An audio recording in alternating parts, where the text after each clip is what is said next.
Assalamualaikum warahmatullahi wabarakatuh. Di sini saya akan menjelaskan tentang fungsi Al-Quran dan pengertian Al-Hadits. Apa saja fungsi Al-Quran serta apa pengertian Al-Hadits? Mari kita bahas bersama-sama. Pertama, fungsi Al-Quran. Ada 3 fungsi Al-Quran. Pertama, sebagai petunjuk dan rahmat atau hudan wa rahmah. Ayat Al-Quran mengandung hikmah sebagai petunjuk bagi umat manusia untuk mencapai kebahagiaan hidup baik di dunia maupun di akhirat. Allah Subhanahu wa taala berfirman, A'udzu billahi minasy syaithanir rajim. Bismillahirrahmanirrahim. Tilka ayatul kitabil hakim. Hudan wa rahmatan lil muhsinin. Inilah ayat-ayat Al-Quran yang mengandung hikmah sebagai petunjuk dan rahmat bagi orang-orang yang berbuat kebaikan. Quran Surat Luqman ayat 2-3. Kemudian fungsi Al-Quran yang kedua adalah sebagai pembeda atau Al-Furqan. Dengan mempelajari Al-Quran, kita dapat mengetahui mana yang baik dan mana yang buruk, mana yang haram dan mana yang halal, mana yang boleh dan mana yang terlarang. Karena Al-Quran juga berfungsi sebagai pembeda atau furqan.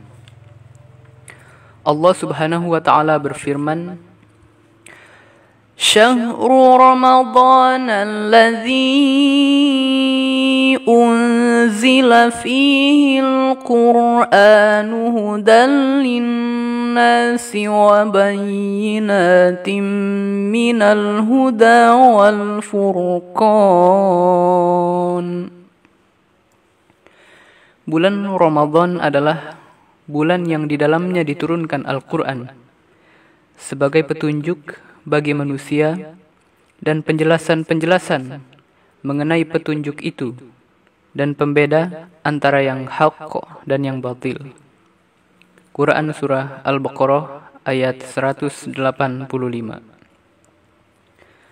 Kemudian fungsi Al-Quran yang terakhir adalah sebagai nasihat atau mau'izah dan obat atau syifa'un.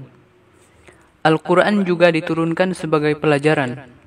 Melalui pengajaran Al-Quran, manusia akan terbimbing dalam kehidupannya sehingga kebahagiaan di dunia dan di akhirat tercapai. Allah Subhanahu wa taala berfirman, Ya ayyuhan قد جاءتكم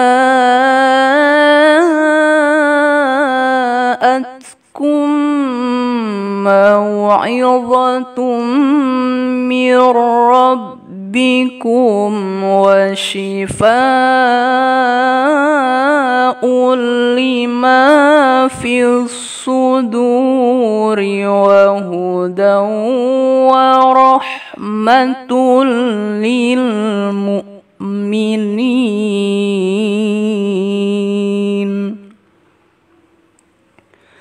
Wahai manusia, sungguh telah datang kepadamu pelajaran atau Al-Quran dari Tuhanmu, penyembuh bagi penyakit yang ada dalam dada, dan petunjuk serta rahmat bagi orang-orang yang beriman.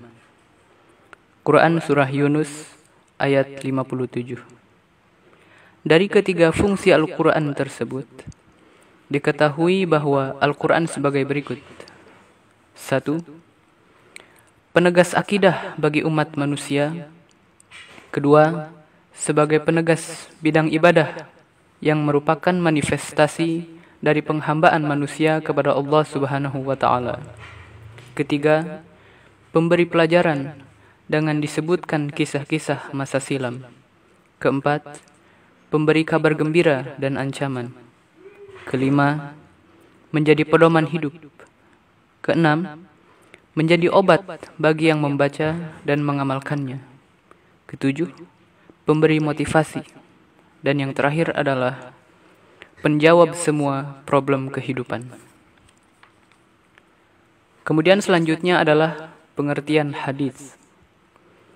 Secara bahasa, hadis mempunyai arti hadatsa, yaitu perkataan, jadid, yang baru, qorib, yang dekat, dan khobar, berita.